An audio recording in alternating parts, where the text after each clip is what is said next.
So what is up, guys? This is the Ninch Movies back again for an all-new movie review. And to the good owner who actually put me on this film, here's your review, buddy. I finally am getting it out there. Gods and Monsters. I actually watched this film about a month ago on his recommendation through my VHS update. And the film stars Ian McKellen and Brendan Fraser. Now, I just will quickly say that this movie was made for $10 million and it only brought back $6 million, so it was considered a flop. But as you can see, and as I showed in that VHS update, just, you know, a load of awards. It was a highly praised film. It just didn't really find its audience, and I can definitely see why, simply for the fact that, you know, it was about the last days of the director of the original Frankenstein and Bride of Frankenstein, and his name is James Whale. This is sort of like the ending of his life. It's not about him making the films, it's actually adapted from a book, and sort of was just talking about how he was feeling about everything after he was like kicked out of cinema, more or less. And this was a goddamn interesting movie, and it's been about a month, like I said, but I still vividly, you know, can remember the whole thing. I was immersed. This is a movie you must see if you're a fan of cinema. I will just put it out there because I was quite surprised because I did not know anything about James Whale. This is a very largely homosexual story, and I'm just going to leave it at that. I was not expecting it, but if you're, you know, not opposed to that, if you just want to know about a man that made some of your favorite horror movies, this is the movie, man. This is crazy, and Ian McKellen does so well in this film.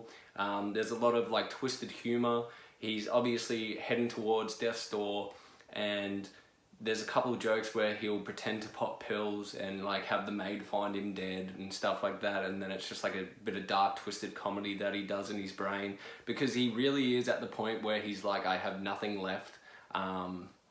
People just think my horror movies are corny, and I got kicked out of Hollywood and that's all they'll ever remember me for.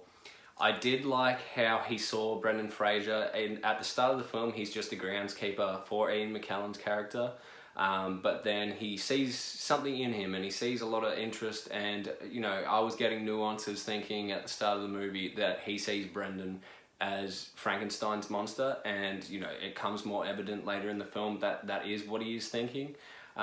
He gets taken around, pretty much he's chauffeured by Ian McKellen's character to all these fancy events, and he gets to show him this life of Hollywood, all the ins and outs, but he also has to, unfortunately, while befriending him, see the deterioration of his mind and see how like truly upset he is with the world. And I just think it's a really, really beautiful film. The dream sequences are more of when you see the Frankenstein backstory. Like Ian McKellen will have a dream where he's putting the brain into Brendan Fraser and he's creating the monster, and I liked all those sort of scenes. I would have liked a little more backstory, especially because he did do a little comment in the film saying that The Invisible Man is actually the favourite movie he ever did. It doesn't really get a reference other than that, but really well performed by all.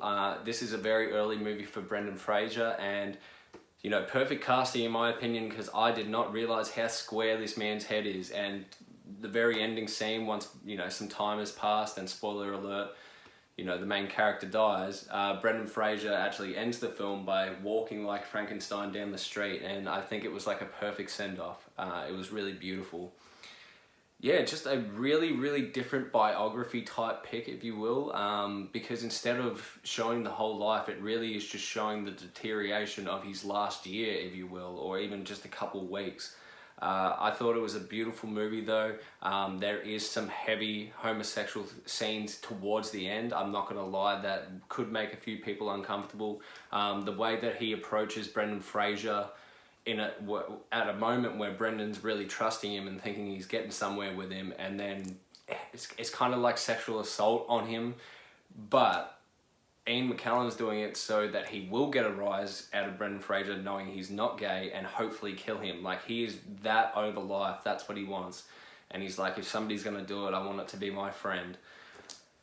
Yeah, it's a different film, but I was so goddamn pleased that I actually checked this out, and that's why I'm putting this review out there. So thank you once again to the good owner for putting this on my radar. I want this out there for your guys' radars too, because it's a movie that is clearly underappreciated. It never really found its audience, but my god, what a good movie, and what a good drama too. And if you are doing the VHS collecting like I am, have no fear, like this looks fine on the video, like it's nothing taken away. It actually kind of gives it a little bit more of a feeling. I felt like I was a bit more drawn to it. It felt like classic old cinema, and I think it deserved all the awards it got, and it should get a bit more praise than it does. So if you're a fan of early day Hammer horror, if you want to know backstory on any directors of horror in the earlier days, good film for that. If you're a fan of either of these actors, you know they both put on great performances. Nothing but high praise for this, and I just thought I'd say check it out, Gods and Monsters, and that'll be my review for the day. So I hope you guys all enjoyed. Leave it a like, add it to your favourite, subscribe, and check out my previous review on The Mouthful. I've lost the page. The Last Voyager of the Demeter, aka Dracula. So check that out, guys.